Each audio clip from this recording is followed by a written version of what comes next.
Vamos a orar, poner este tiempo en las manos de Dios. Señor, te damos tantas gracias por la oportunidad que nos das de poderte escuchar. Venimos a ti con muchas necesidades, hay muchas cargas en nuestros corazones, muchas dudas, y queremos que seas tú a través de tu Espíritu, Señor, que venga y hable y traiga claridad y traiga dirección a nuestra vida. Evita, Señor, que haya distracción en nosotros para que podamos recibir de ti lo que tú quieres mandar. Lo pedimos en el nombre de Cristo Jesús. Amén.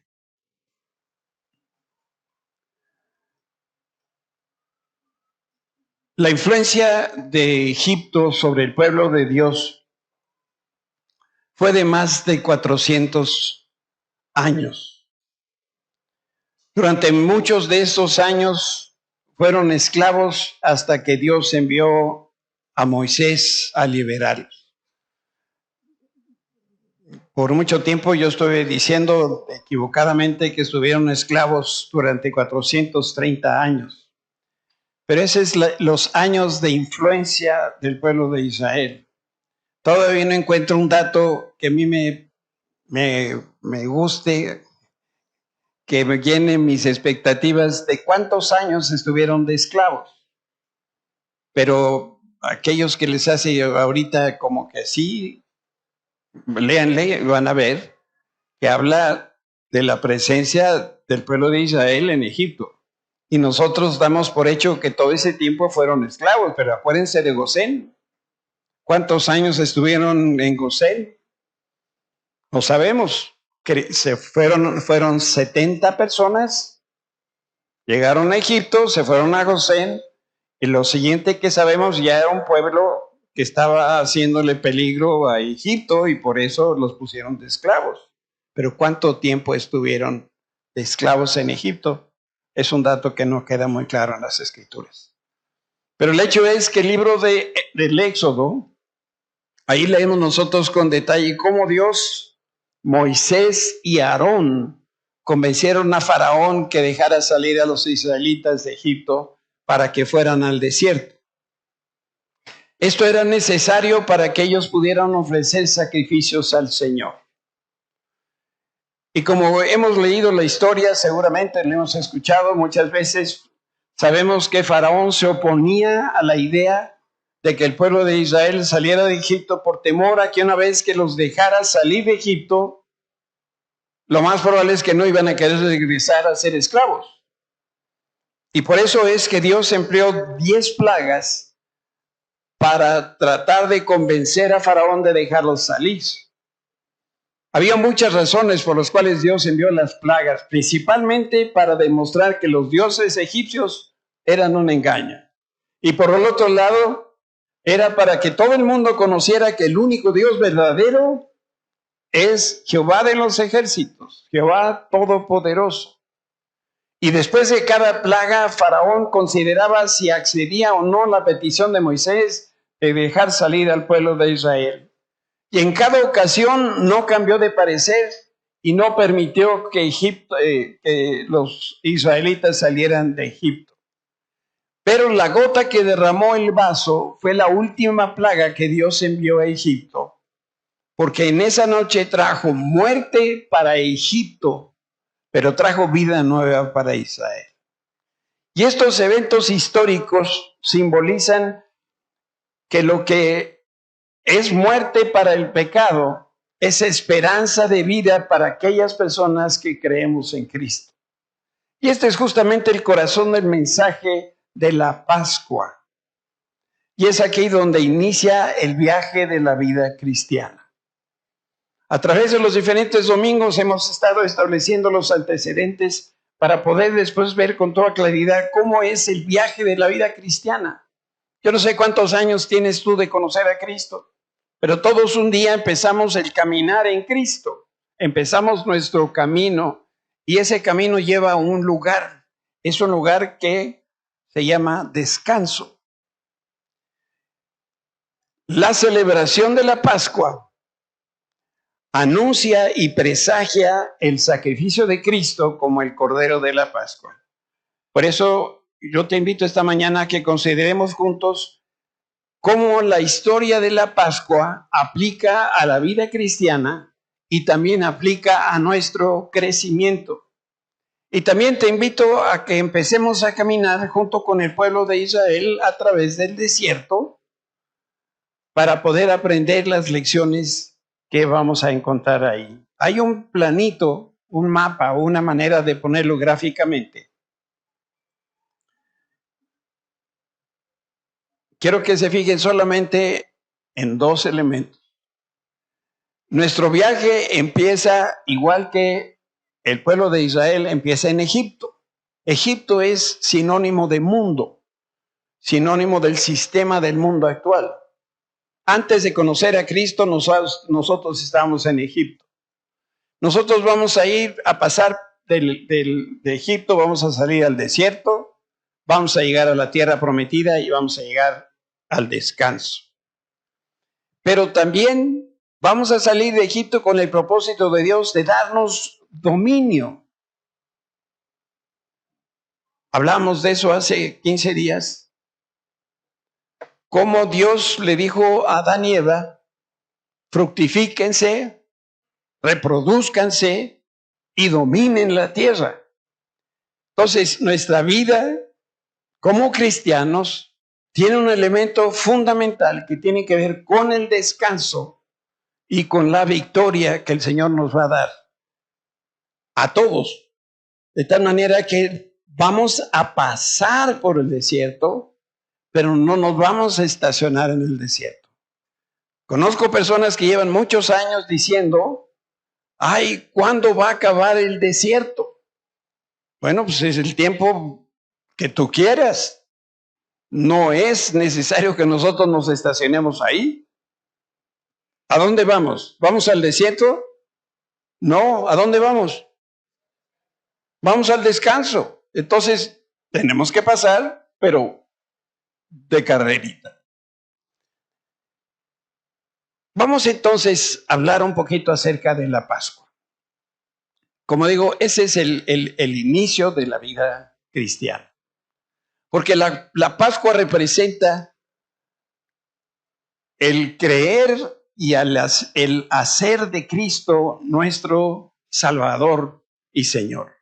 Y nacer de nuevo es el punto de inicio de nuestra vida en Cristo. Jesús habló con Nicodemo acerca de ese tema y vamos a leer un pasaje que está en Juan 3. Primero lo vamos a leer en la traducción viviente. Dice: Jesús le respondió, te digo la verdad, a menos que nazcas de nuevo, no puedes ver el reino de Dios. Y la Reina Valera dice: respondió Jesús y le dijo, de cierto te digo que el que no naciere de nuevo no puede ver el reino de Dios.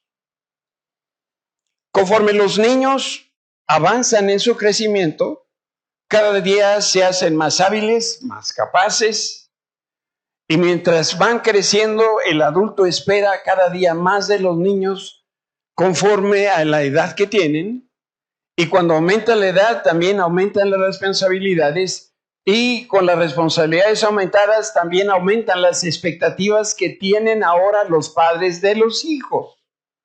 Porque los hijos no se quedan en parvulitos, ¿verdad? No se quedan en el kinder. Del kinder que sigue, la primaria, y luego la secundaria, y luego la prepa, y luego la carrera, y van avanzando. De la misma manera sucede en la vida cristiana. Nacemos como bebés, como Yered, chiquitos, y luego se dan unas estiradas que Dios guarde la hora, ¿no? En este sentido, Dios nos trata de la misma manera que un adulto a un niño. Su trato es según la etapa de crecimiento en la que nos encontramos. Dios no nos va a tratar como adultos si seguimos siendo niños, aunque ya tengamos el cuerpo de adultos. Y la palabra de Dios provee lo que nosotros necesitamos en cada etapa de nuestro desarrollo, porque vamos en camino a la madurez. Lo normal es que los niños crezcan y con el crecimiento vendrá la madurez. Y entonces ya no van a hacer ni van a tomar las decisiones que tomaban antes, porque ya adquirieron madurez. Solo que a esta generación le ha tocado que la madurez llega pues por ahí de los 80, 90 años. Porque la adolescencia dura como hasta los 40, 50 años. Yo conozco y estoy viendo, y algunos los estoy viendo, que hablo con ellos y con ellas y digo, Dios mío, es un adolescente y ya es abuelo. Se ríen, pero eso es una tragedia. Dios no nos puede tratar como adultos si no somos adultos. Entonces seguiremos comiendo pues la lechita materna. Dios siempre nos exige y nos impulsa a subir a un nivel de mayor responsabilidad hasta el día que te mueras. Hablemos de la primera Pascua. En Éxodo 12 leemos que Dios visitó a Moisés y le reveló que enviaría la 10ª y última plaga, y debido a esta intervención de Dios que iba a ser poderosa y también iba a ser final, Faraón iba a dejar al pueblo de Israel en libertad. Y cada casa y cada familia israelita debía sacrificar un cordero que no tuviera un solo defecto, y con su sangre debía pintar o cubrir el marco de la puerta de su casa, el dintel y los laterales. Y esa noche, el destructor, Satanás, el ángel de la muerte, visitaría y mataría a todo primogénito de cada casa, incluyendo a sus animales. Pero pasaría por encima de la casa que estuviera marcada con la sangre en el dintel y los laterales de la puerta. Yo sé que ustedes son trilingües, ¿verdad? Español, náhuatl, inglés, French y algunos otros idiomas. En inglés, la Pascua se llama Passover, que el ángel de la guardia pasó, el ángel de la muerte pasó por encima de la casa donde se había aplicado la sangre. Y no le pasó nada a los que vivían en esa casa. La Biblia no lo dice, yo estoy seguro que ha habido un par de soquetes que dijeron, no, pintar yo, no, eso no va a pasar, eso no es para mí, eso es para otra persona. Y hubo tragedia, porque esa noche se murió el primogénito de Faraón y todos los primogénitos de todas las casas donde no se pintó con sangre el dintel de la puerta de la casa. Por eso, Faraón despertó, imaginan ustedes, dice la Biblia, con los gritos de espanto de todas las familias que estaban descubriendo que sus primogénitos habían muerto. Y ese día fue el día que los israelitas quedaron libres de la opresión egipcia. Y conviene hacer aquí una precisión. Dios ordenó los sacrificios del Antiguo Testamento como una medida pedagógica. No tenía la intención de que esto perdurara para siempre. Y ese animalito y todo alrededor del sacrificio apunta a Jesucristo y su muerte en la cruz. Ese fue el diseño original de Dios desde el día que le dio la instrucción a Moisés. Y la historia verdadera de la Pascua es un cuadro de Cristo, el Cordero de Dios, y su sangre fue derramada para lavar, quitar, redimir los pecados de la humanidad. Hace un par de semanas estábamos celebrando la pasión y la muerte del Señor Jesucristo. Y vimos en acción lo que la Biblia dice que le sucedió al Señor. Y ahora estamos viendo desde la perspectiva del Antiguo Testamento cómo fue preestablecido, cómo se predijo lo que iba a suceder. Jesús es el Hijo primogénito y el único Hijo de Dios, y su sangre quita todos los pecados pasados, presentes y los futuros. Y Él murió en nuestro lugar para liberarnos de la esclavitud del pecado, de Satanás y del mundo. Y así es como nacemos a una nueva realidad. Dejamos de ser esa persona vieja que éramos y ahora somos una persona nueva en Cristo. Y esa sangre preciosa de Cristo nos protege de la paga del pecado, que es la muerte. Y nos da una vida nueva, y ahora cuando estamos en su presencia es cuando disfrutamos lo que significa tener esa novedad de vida. Porque eso no lo podíamos haber hecho antes de conocer a Cristo. Porque ¿dónde estábamos antes de conocer a Cristo? Estábamos muertos, estábamos en Egipto. Éramos esclavos del pecado. No podíamos gozar de la presencia de Dios porque Dios no puede estar donde hay pecado. Igual que los israelitas, nosotros los que creemos en Cristo, tenemos libertad de abandonar nuestro Egipto personal e individual. Y algunos no quieren salir de Egipto. Ya escucharon de Cristo, ya saben dónde está la salida. Ya saben lo que tienen que hacer. Y lo único que tienen que hacer es creer en el Señor Jesucristo. Y serán salvos ellos y su casa. Y ahí están. ¿Creo o no creo? ¿Será cierto o no será cierto? ¿Es para mí o no es para mí? ¿De verdad? Pues que no te vaya a pescar la muerte entre que estás entrando o saliendo. O estás en Egipto o ya saliste de Egipto, pero vas en camino al descanso. Si me permites, te quiero mostrar algunos detalles de la Pascua. Yo estoy convencido que te vas a dar cuenta de lo asombroso y de lo admirable que es Dios al planear todas estas cosas. Si tú tomas nota, toma nota de esto. La Pascua se celebra el día 14 del primer mes hebreo, que es Nisan. No la marca Nisan, nada más es con una sola S, Nisan. El calendario hebreo es diferente al calendario gregoriano. Por si no lo sabías, nosotros somos gregorianistas. Nuestro calendario se reconcilia cada 4 años por las rotaciones parciales de la Tierra. Por eso tenemos cada 4 años un año rarito que se le llama año bisiesto. Y en ese año como que se corrige el calendario y volvemos otra vez a quedar en ceros para iniciar de nuevo. Ese es el calendario gregoriano. El calendario hebreo hace la misma corrección, solamente que lo hace 7 veces cada 19 años. Y no me pidas que te explique más porque eso es todo lo que sé. Yo tenía una tía que nació el 29 de febrero. Bueno, realmente es tía de Raúl. No te hagas tu tía Rosita. Nació el 29 de febrero. Se murió a los 80 años y tuvo 20 cumpleaños.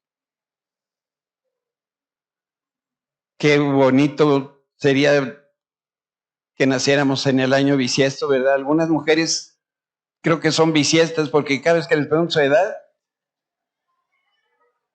siguen diciendo que tienen 30 años y pesan 45 kilos.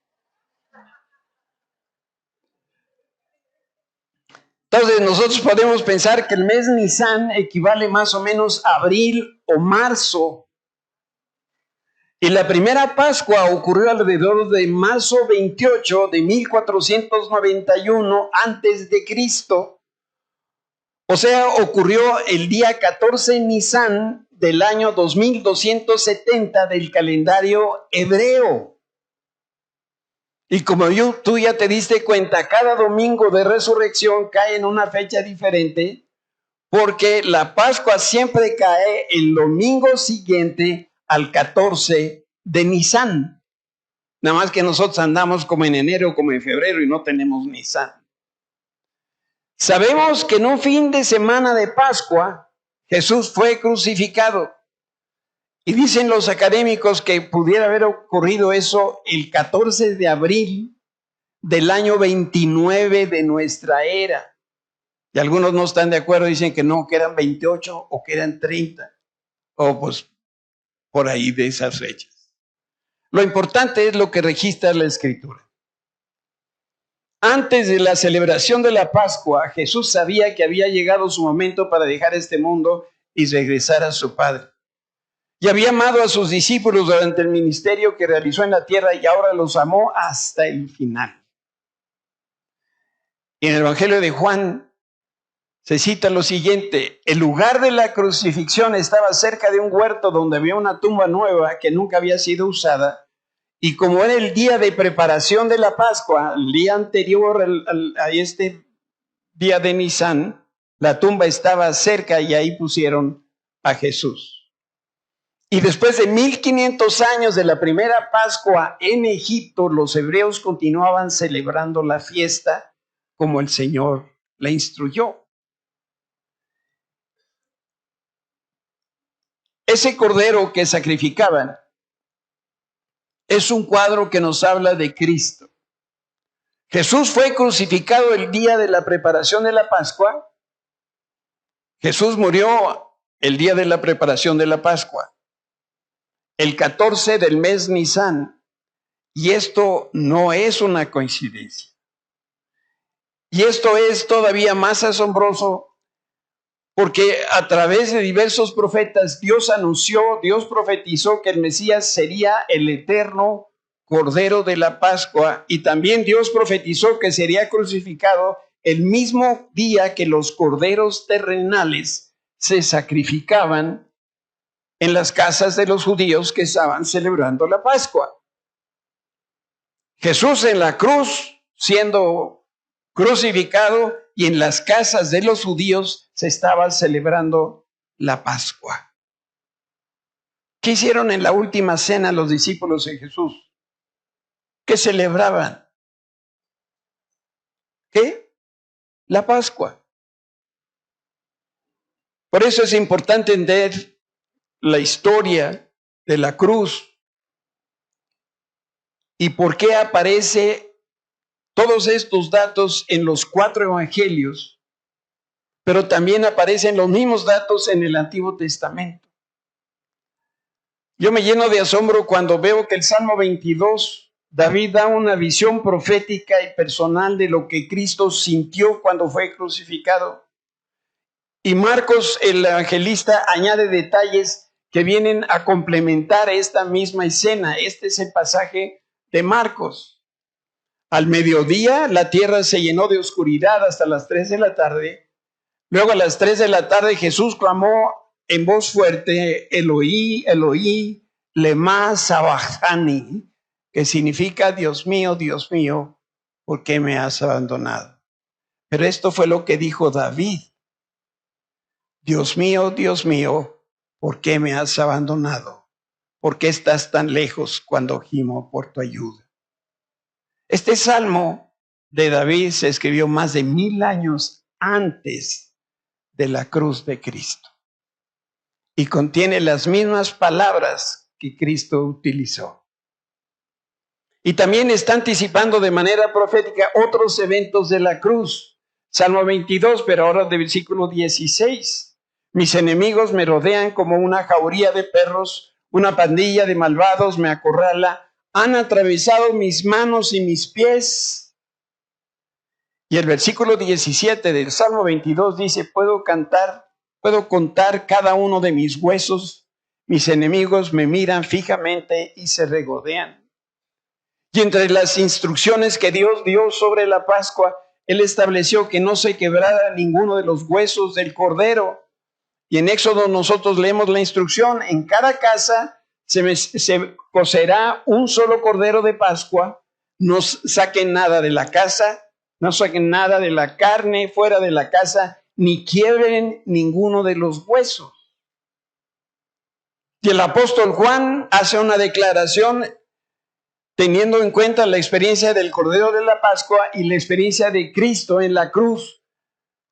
Cuando leemos que cuando llegaron a Jesús vieron que ya estaba muerto, así que no le quebraron las piernas, y esas cosas sucedieron para que se cumplieran las escrituras que dicen: ni uno de sus huesos será quebrado. Está profetizado en el Salmo 22, en el Salmo 34, y también dicho en Números 9 y Éxodo 12.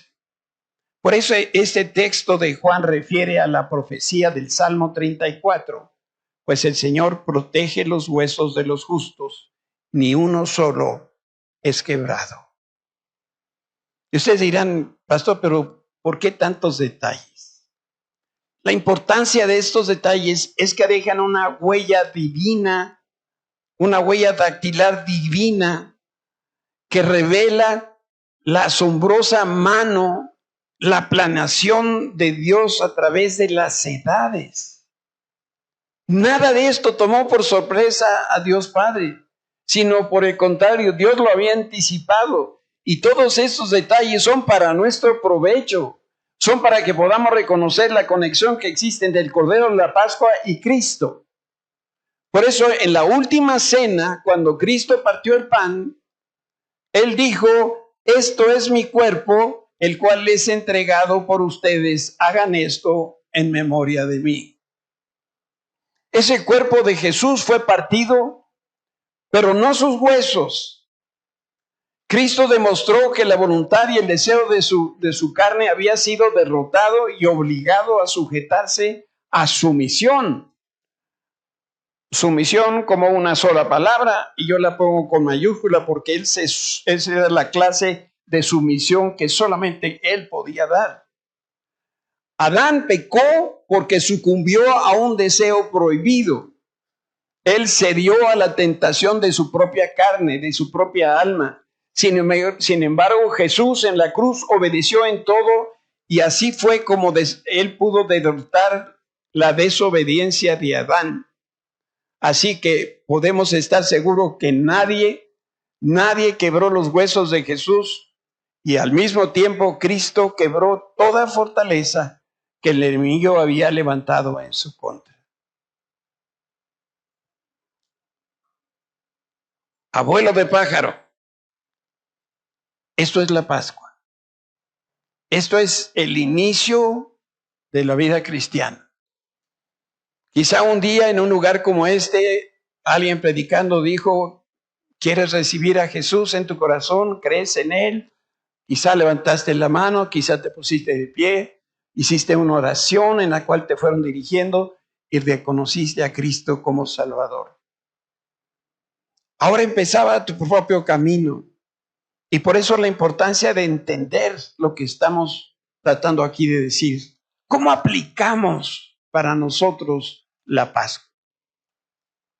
Bueno, del Cordero de la Pascua nosotros aprendemos que debemos comer su carne asada al fuego. Claramente en el Antiguo Testamento dice que la carne del Cordero de la Pascua no debía ser hervido ni mucho menos frito. Debía ser asado al fuego. Y Jesús, que es la palabra de Dios, como dice Juan capítulo 1, y el Cordero de la Pascua, que también dice Juan en el capítulo 1, pero versículo 29, debe ser asado sobre el fuego. Y aquí fuego está representando la acción y la obra del Espíritu Santo. Cuando tú crees y recibes a Cristo, también recibes a la persona del Espíritu Santo. Esto es lo que sucede esto es lo que sucedió el día que tú creíste en Cristo. Llegaste a una reunión como esta y eras un cadáver. Venías muerto y ni siquiera lo sabías. ¿Qué hacen los muertos? Lo único que puede hacer un muerto es podrirse. Eso es lo único que pueden hacer. No hacen nada. ¿Cómo fue posible que estando muerto tú recibieras a Cristo, tú creyeras en Cristo? Esa fue la acción del Espíritu Santo. Y en el momento que creíste en Él, el Espíritu Santo empezó a habitar en tu vida. Dice Pablo a los romanos, pero ustedes no están dominados por su naturaleza pecaminosa, son controlados por el Espíritu. Si el Espíritu de Dios vive en ustedes, si realmente han creído en Cristo, entonces el Espíritu de Dios vive en ustedes. Y recuerden que los que no tienen el Espíritu de Cristo en ellos, de ninguna manera pertenecen a Él. Y Cristo vive en ustedes, entonces, aunque el cuerpo morirá por causa del pecado, el Espíritu les dará vida, porque ustedes ya fueron declarados justos a los ojos de Dios. La obra del Espíritu Santo, de quien hoy estuvimos usando su nombre para alabar a Dios, el Espíritu Santo nos guía a toda verdad. Y es fuego que nos refina. Esta es la mejor aportación que nosotros podemos recibir del Espíritu Santo. ¿Por qué? Porque necesitamos que venga ese fuego del Espíritu y traiga purificación a nuestra mente, a nuestro corazón.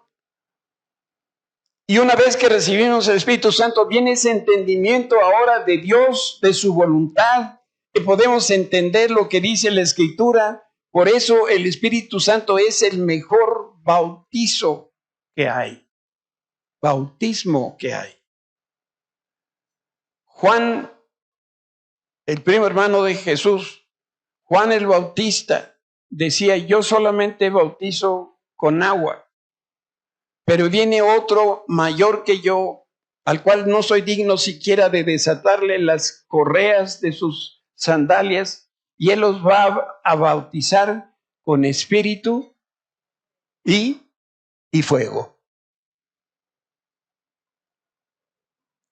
Por eso, cuando nosotros permitimos que la obra del Espíritu Santo se haga en nosotros, va a ser un fuego purificador que va a quitar todo lo pecaminoso que hay en nosotros, todo lo malo que hay en nosotros. El Espíritu Santo lo va a consumir.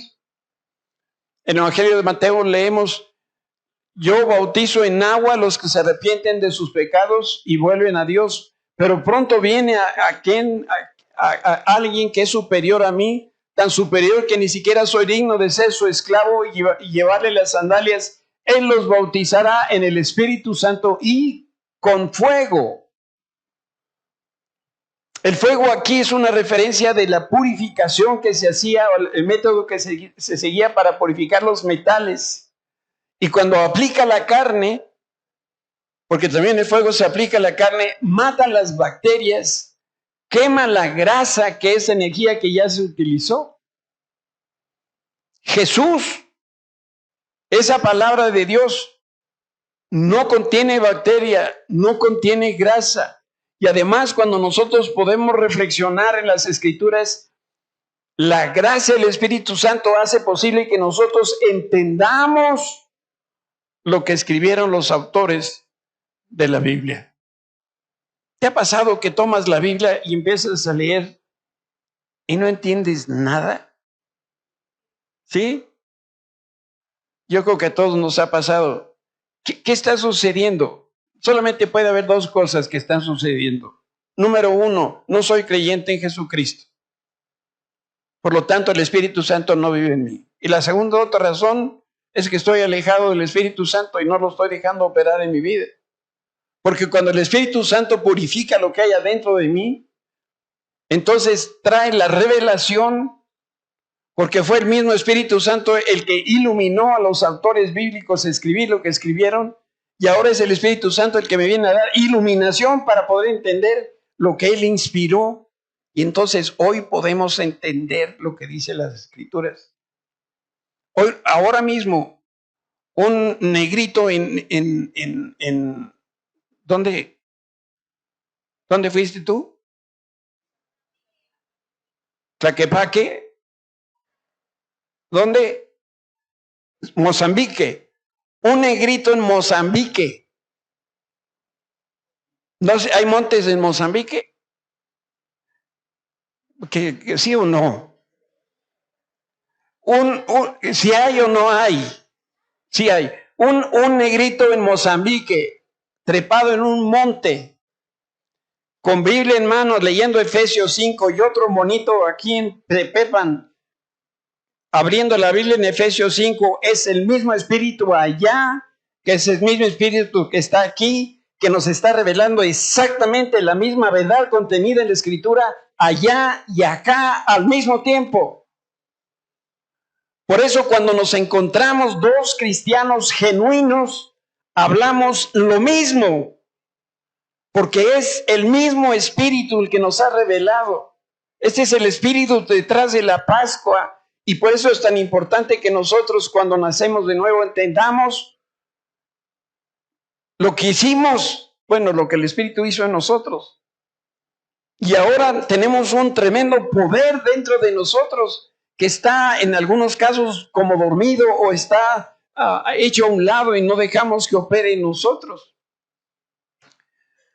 Y lo más maravilloso es que aun si un maestro nos enseñara un error, de cualquier manera el Espíritu Santo nos lleva a toda verdad.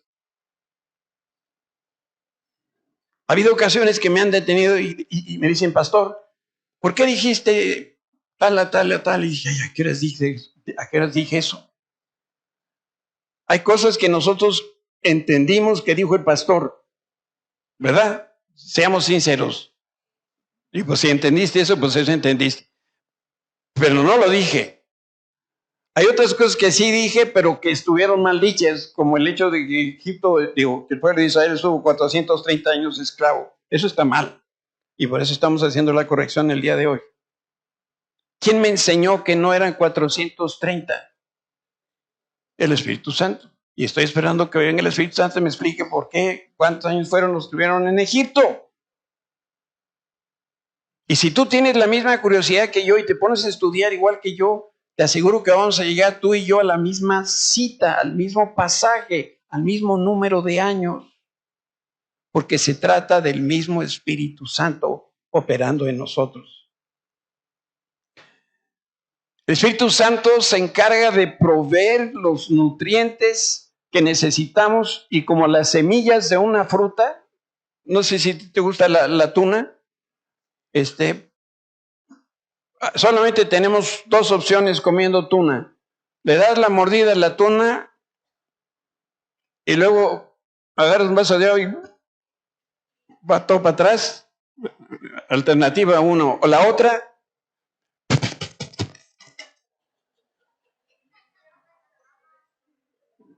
o las uvas, o lo que sea. Cuando nosotros hemos comido algo que tiene, ¿cómo se llaman estas? Semillitas, el Espíritu Santo nos hace es que las echemos para afuera. Eso no viene de Dios. Y entonces ahí las traemos, las quito hasta que sale. Entonces tú y yo debemos comer la palabra como las ovejas comen el alimento. ¿Sabes? Las ovejas no comen todo. No son como sus primas las cabras. Esas se comen hasta la basura. En términos espirituales, comer como cabra es como comer todo lo que el mundo ofrece.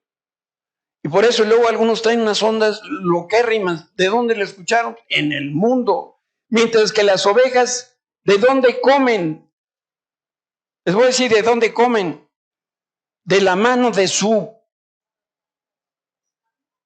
que los lleva a los pastos frescos y ahí comen.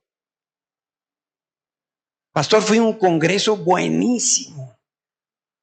Y luego me profetizaron. ¿Y qué te profetizaron? Que para finales de año me caso. Hombre, le hubo felicidades. ¿Han oído algo así? ¿Sí o no? ¿No? O si les andan profetizando que se van a casar, pidan muestra. Pero si Dios te está diciendo que te manden la foto de quién es, ¿no? Y qué fecha se van a casar. No, tenemos que ser muy claros con lo que nosotros comemos. Por eso, en términos espirituales, comer como las cabras es consumir lo que el mundo ofrece, mientras que las ovejas siguen a su pastor, los van a pastizales y ahí es donde comen el pasto fresco. Una oveja tiene 4 estómagos como el pastor. Como los tacos al pastor también llevan estómago. Y en realidad son 4 cámaras de procesamiento de alimentos que van haciendo la tarea de digerir. ¿Cuánto tiempo en las mañanas le dedicas a la lectura de la palabra? Les decía el otro día, si tú no le dedicas cuando menos hora y media, no sé qué estás leyendo.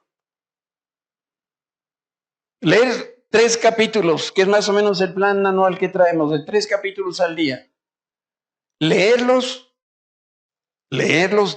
no estudiarlos, leerlos, toma 1 hora y media. ¿Alguien lo hace en menos? Leyendo. ¿De qué se trata? De llenar el corazón, de cumplir con un propósito. Necesitamos aprender. Por eso, todo esto que hablamos aquí es un cuadro que habla de la obra del Espíritu Santo. Y debemos permitirle que sea Él que refine cualquier cosa que haya entrado en nosotros.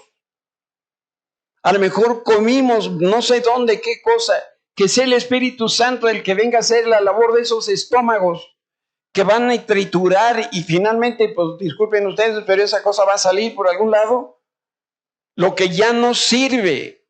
La palabra de Dios es Jesús y Él es nuestro alimento. Por eso tenemos que asegurarnos que el Espíritu Santo es el que está preparando tu comida. De lo contrario, no solo te vas a enfermar, sino que te puedes morir de una infección o de una intoxicación. Hay otra aplicación aquí que es muy importante. Necesitamos comer a Cristo en su totalidad, sin dejar nada fuera de Él. El libro de Éxodo, hablando de la Pascua, no dejen ninguna sobra para el día siguiente. Quemen todo lo que no hayan comido antes de la mañana. Si hoy queda algo, y si somos judíos en la Pascua, eso que queda se va a quemar en fuego. Significa que el verdadero alimento se debe de comer hoy o pierde su sustancia y su valor. Pero además no podemos recibir solo una parte de Cristo, tenemos que recibir todo, porque Dios es Dios celoso. Él dice, o todo conmigo o no quiero tener nada contigo. O comes toda la palabra de Dios desde Génesis hasta Apocalipsis, o no comas nada. El Señor demanda de nuestra parte. Por eso cuando el Cordero de la Pascua es comido, comemos toda la palabra de Dios.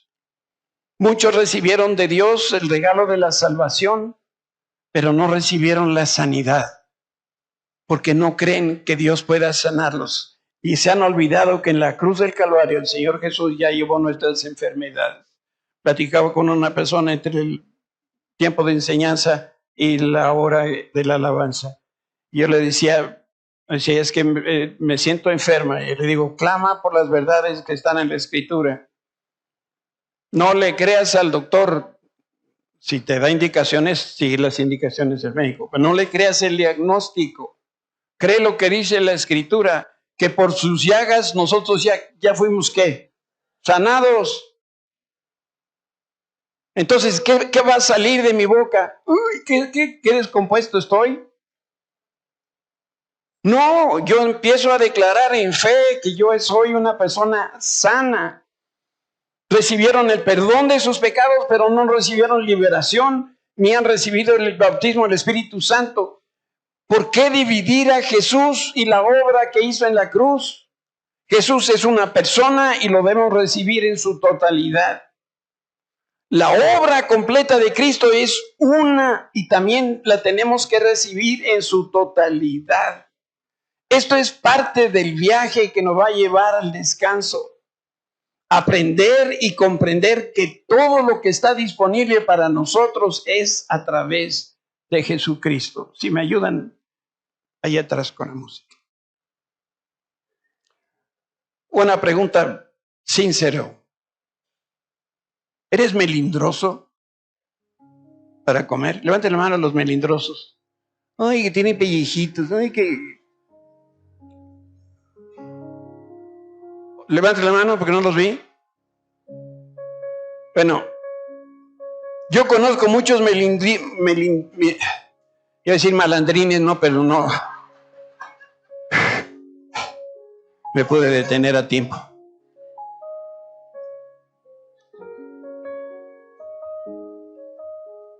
Conozco muchos melindrosos del Evangelio.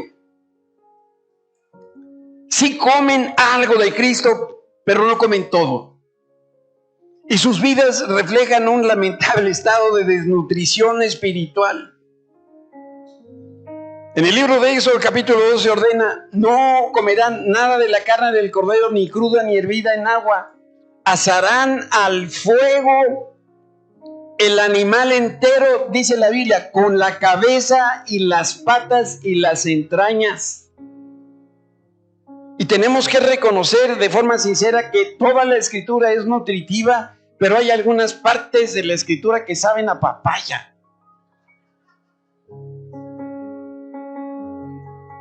Uy, así como blandita que ni va para allá. Pero está en la Escritura, entonces esto es para mí también. Hay otras personas que tienen que ampliar su menú. Les preguntas: ¿qué leíste? Los salmos. Pero pastor, tengo unos salmos favoritos. Entonces, no solamente no lee toda la Biblia, nada más leen los salmos. Y de los salmos unos poquitos. ¿Cuáles? Sus favoritos. La Escritura también ofrece manjares gourmet, pero para poderlos conocer tenemos que aprender a discernir y comer toda la Biblia, Génesis a Apocalipsis. La palabra de Dios da sabiduría a nuestro diario caminar. Dice el Salmo 19: la ley del Señor es perfecta, infunde nuevo aliento, sus mandamientos son fieles, dan sabiduría. ¿Saben a quiénes? A los sencillos. La Biblia es el camino para alcanzar la sabiduría. Y con la sabiduría que viene de Dios podemos resolver cualquier conflicto que venga más adelante. La Escritura también garantiza que nosotros vamos a poder resolver todos los obstáculos que están por enfrentar más adelante. ¿Por qué? Porque contamos con ese alimento espiritual que traduce en sabiduría. ¿Y cómo es que esta cosa ocurre? ¿Sabes? En la medida que comemos más y más de la palabra de Dios, la sabiduría va a estar presente y va a empezar a permear todas las áreas de nuestra vida, nuestra mente, nuestras emociones, nuestra salud. Por eso puedo enfrentar lo desconocido con la certeza de que voy a poder resolver, porque el Espíritu Santo me asiste, me recuerda los principios de la Escritura. Y quiero terminar con un pasaje en Juan 7. El último día de la fiesta, que era el más importante, Jesús se puso de pie y dijo con voz fuerte: ¿cuál era el último día de la fiesta? La fiesta más grande, ¿cuál era? ¿A qué se refería? La fiesta de la Pascua. Si alguno tiene sed, venga a mí y beba. De aquel que cree en mí brotarán ríos de agua viva, como dice la Escritura. Lo que quería decir con esto era que los que creyeran en él recibirían el Espíritu. El Espíritu Santo todavía no había venido porque Jesús no había aún sido glorificado. ¿Sabes?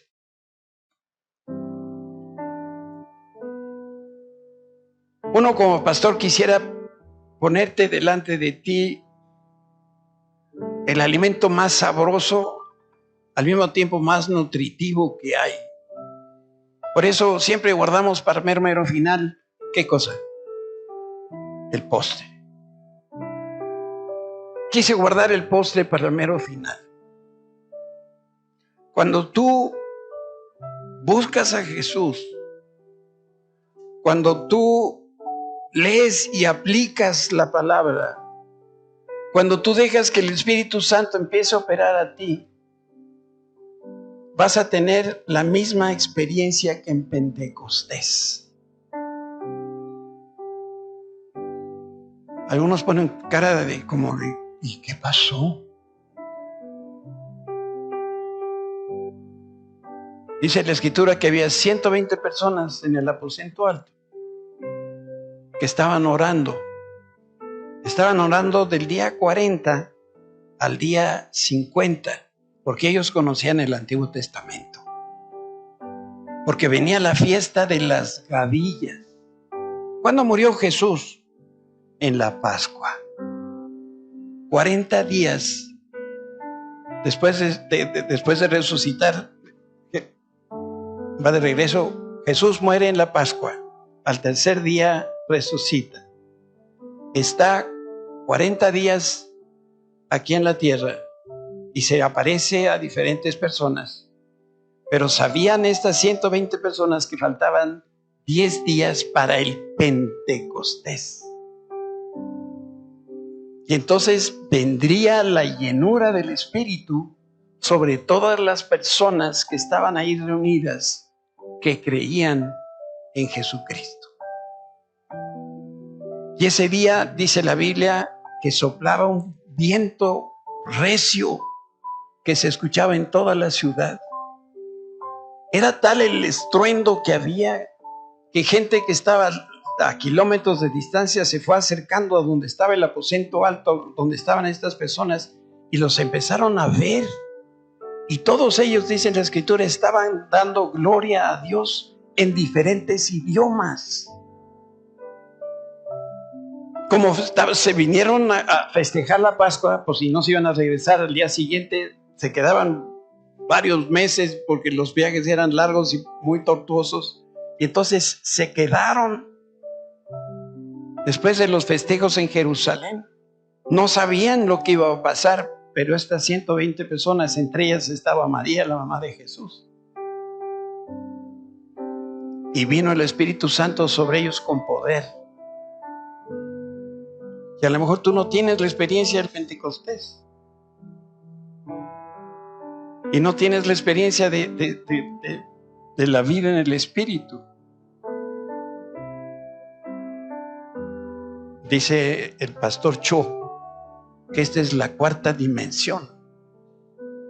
No sé a qué se refiere bien a bien, pero está tratando de decir, una es la vida cristiana, como la hemos descrito en ese plano, y vamos a un lugar y la podemos llevar de una manera, pero si le queremos poner el acelerador, necesitamos al Espíritu Santo en nuestra vida.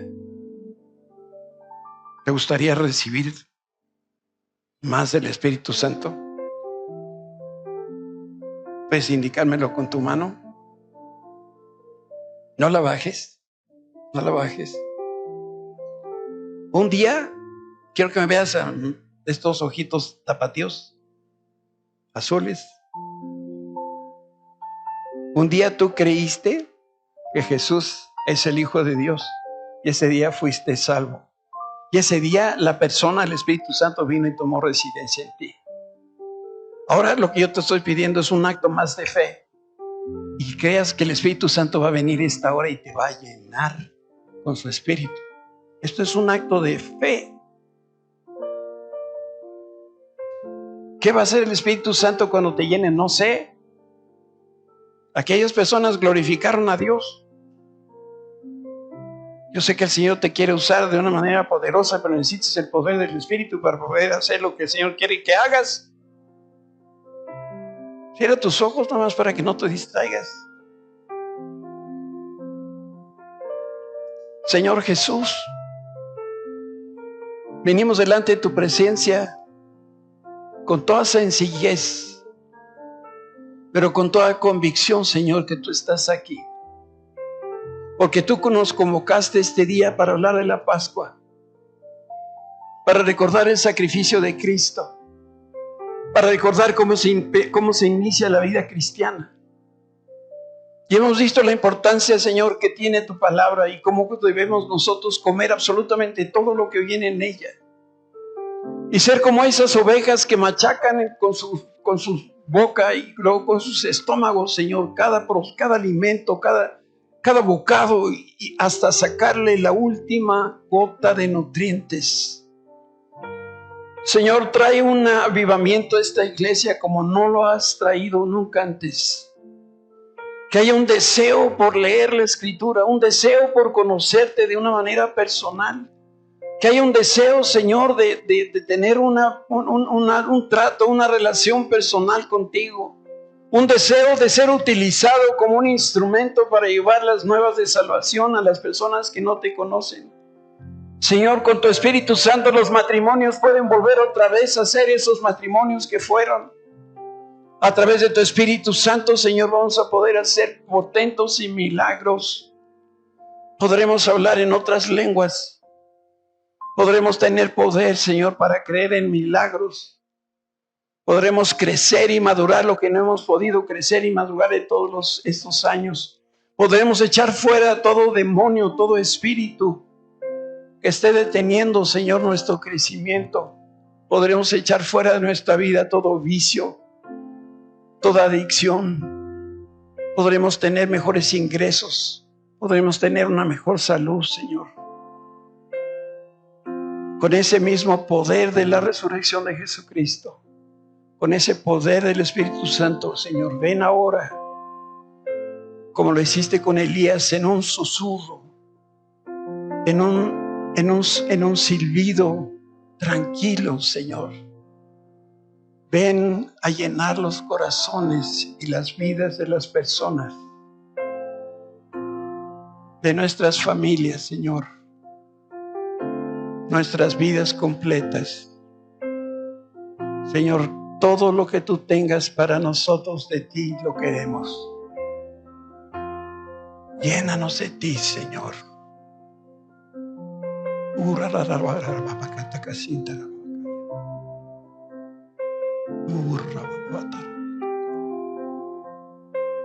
Llénanos, Señor. Llénanos de ti, Señor. Gracias, Padre. Gracias por esta experiencia. Así, Señor, todos los días de nuestra vida. En el nombre de Cristo Jesús.